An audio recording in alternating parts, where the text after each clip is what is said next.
و از ما سوال شد که آیا آقای ابوحنیفه چنین فتوایی داره که با خواهر یا مادر یا عمه میشه ازدواج کرد و اگر کسی این کار انجام بده حد نداره؟ ما عرض کردیم بله فتوا داده. این کتاب المحلای ابن حزم، تصنیف الامام الجلیل المحدث الفقیه تا ابی محمد علی ابن احمد ابن سعید ابن حزم، جلد آخر کتاب اداره الطباعه المنیریه. ببینید در کتاب چی گفته شد. صفحه 253 باب ما ورد فی قتل من تزوج امرأة ابی.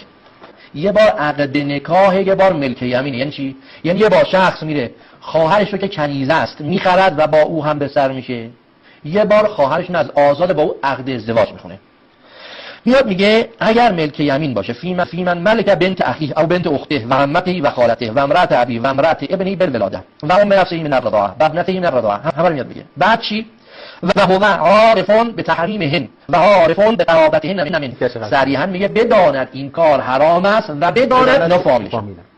اگر این کار بکنه فإن الولد لاحق به، بچه بهش ملحق میشه و لا حد علی، حدم نداره، فقط باید تعزیر بخوره. خب بعد میاد در پایین‌تر و قال ابو حنیفه لا حد علیه فی ذلک کله. اگر عقد بخواند یا به کنیزی بگیرد خواهرش رو مادرش رو، به همین که گفتیم دوباره ترتیب میکنه کیا هستن؟ امه التي ولدته، مادری که او به دنیا آورده، دختر خودش، خواهر خودش، مادر بزرگ خودش، عمه خودش، خالش، دختر برادرش، دختر خواهرش. دوباره تاکید میکنه آل من به قرابتهن من، میدونه مادرشه. آل من به تحریمهن علی، میدونه حرام هست. و وطاعهن کلها فالولد لاحق به، بچه بهش ملحق میشه. و المهر واجب لهن علی، مهری هم بعد مادرش شده. عقلش درست بوده. وليس علی الا تعزیر دون ال40، فقط تعزیر میزنه کمتر از 40 تا. نظر سفیان ثوری هم همینه که میاد این عقد نکاح صفحه 254 همین حرفا رو مطرح میکنه. بعد دوباره میاد همین حرفا رو میزنه، میاد یقولون ان اسم الزنا غیر اسم النکاح فواجب ان نکاح له غیر حکم. زنا با نکاح اسمش فرق میکنه. پس اینجا چون عقد بسته میشه چی؟ نکاح، زنا نمیشه. اگرچه میداند مادرشه، اگرچه میداند بهش محرم هست. خب آقا این فتاوا رو علمای شما صریح گفتن، چرا این بازی رو میای در میاری شما؟ ابن حزم اندلسی در کتاب المحلا مطلبی رو داره که در جلد 11 کتاب خودش صفحه شماره 253 آورد. فتوا این است اگر کسی بیاد ازدواج بکنه با خواهرش، با مادرش، با همه شرمنده که دارم اینها رو میخونم، و اخته من الرضاعه و هو عارفون به تحریمهن و عارفون به قرابتهن من، هم بدونه که اینا برش حرامن، یعنی هم حکم رو بدونه هم موضوع رو بدونه، و عارفن به قرابتهن من، نه اینکه مثلا خواهر شیریش باشه بعداً متوجه بشه، وقتی هم صورت بگیرد عالما به ما علیه فی ذلک فان الولد لاحق به، بچه مال خودشونه، ولا حد علیه و ابنته و اخته بعدنهن فلان، تا برسه اینجا به نظر ابو حنیفه امام اعظم اهل سنت رو میاره. میگه ارتباط هم شکل بگیره، لا حد علیه فی ذلک کله ولا حد علی من تزوج امه. آقای ابو حنیفه رو داره نقل. آقای کلیبولی حنفی هم همین رو داره، ولی این مطلب آقای ابن حزم در کتاب المحلا است. آقای ابو حنیفه میگه که این ازدواج حدی ندارد، حدی هم نیست بر کسی که یعنی فرضیات قبلی ایرادی ندارد. ولا حد علی من تزوج امه التي ولدته و ابنته، مادری که خودش رو این پسر رو زایده، خواهرش، مادر بزرگش، عمه‌ش و خالش و دختر خواهرش و سایر محارم. آل من به قرابتهن من، بدونه که اینها این طرفی داره ازدواج میکنه محرمشه. آل من به تحریمهن علی، بدونه که برش حرامن، نزدیکی هم صورت بگیره. کلهن، تمام اینها، فالولد لاحق به، بچه مال خودشونه. والمهر واجب لهن، مهر مادرش و خواهرش هم باید طرف پرداخت بکنه. ولیس علیه الا تعزیر، اصلا حد نمیشه زد دون الحد، تعزیر. حالا تعزیر رو برخی از علمای اهل سنت مثلا اخیراً اومدن گفتن گواهینامه‌شو باطل کنید، این حکم تعزیر رو داره. کار خاصی نکرده که یه ازدواج با محرم کرده از دیدگاه این آقایون. مخالفین شیعه ادعا کردند که شما اگر به ابو حنیفه اشکال میکنید که چنین حکمی در فقهش وجود داره که حالا گفته حدی بر فردی که عمل نکاح رو انجام بده با محرم خودش وارد نیست و حدی بر او جاری نمیشه، خب در کتاب شما هم وارد شده، از جمله المبسوط شیخ طوسی و حالا اون عبارتی که آقا محمد بهش اشاره داشتن. بحث ازدواج با محارم توسط در به حال فقه اهل سنت هست، در خودشون تصریح کردن. مثلا من مستنداش فقط نشون میدم، حالا نمیخوام بخونم که کسی ناراحت نشه، فقط مستندش ببینن. کتاب المحلای ابن حزم اندلسی جلد شماره 11 صفحه شماره 253. من از کتاب‌های اهل سنت نسب ابوبکر و عمر رو براشون میخونم، ببینیم علمای اهل سنت درباره نسب ابوبکر و عمر چی گفتن. به هر حال نمیشه که بیننده به هر حال بدون اطلاعات سوال کرده جواب نگیره.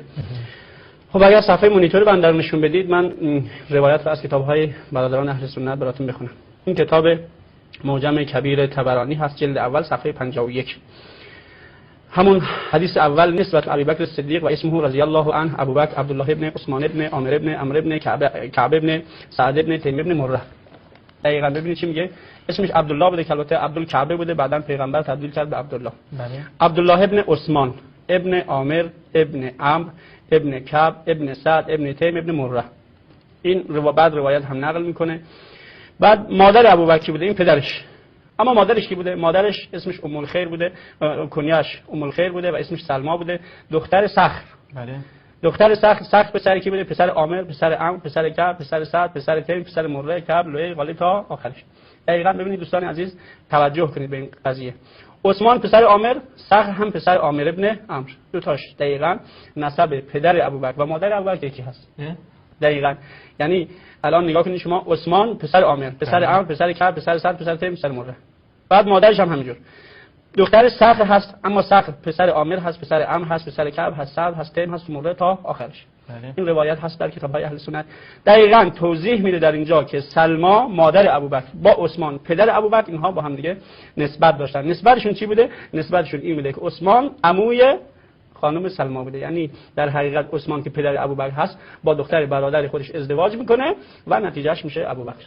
یعنی همین چیزی که الان حرام هست. ازدواج حرام دیگه. ازدواج با دختر برادر اگر جایز هست، در هیچ تاریخ جایز نبوده، ولی خب تنها کسی هم که از این ازدواج به دنیا آمده جناب خلیفه است. جالبه اکثر علمای اهل سنت این روایت رو نقل کردن و بعد حتی تصریح کردن که این دختر عموش بوده. ببینید این کتاب فتح الباب، عمو یا دختر برادر، دختر برادرش بوده، دختر عموی ابوبکر، دختر برادر پدرش بوده. بله.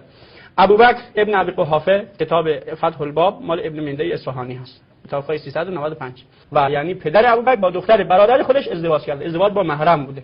بقیه علمای اهل سنت هم نقل کردن، دونه دونه. حالا تقریبا 27 نفر این مطلب رو نقل کردن. ابن جوزی نقل کرده، باز در کتاب دیگه خودش ابن جوزی نقل کرده، در صفحه الصفحه اومده، صفحه الصفحه در اصول الغابه اومده، در الکامل فی تاریخ اومده و هیثمی هم نقل کرده این روایت رو. دقیقاً همون نسب رو نقل میکنه، همون روایت معجم کبیر طبرانی نقل میکنه و بعد تصحیح هم میکنه روایت رو. میگه رواه طبرانی و اسناده حسن. این روایت رو طبرانی نقل کرده و سندش هم حسن هست.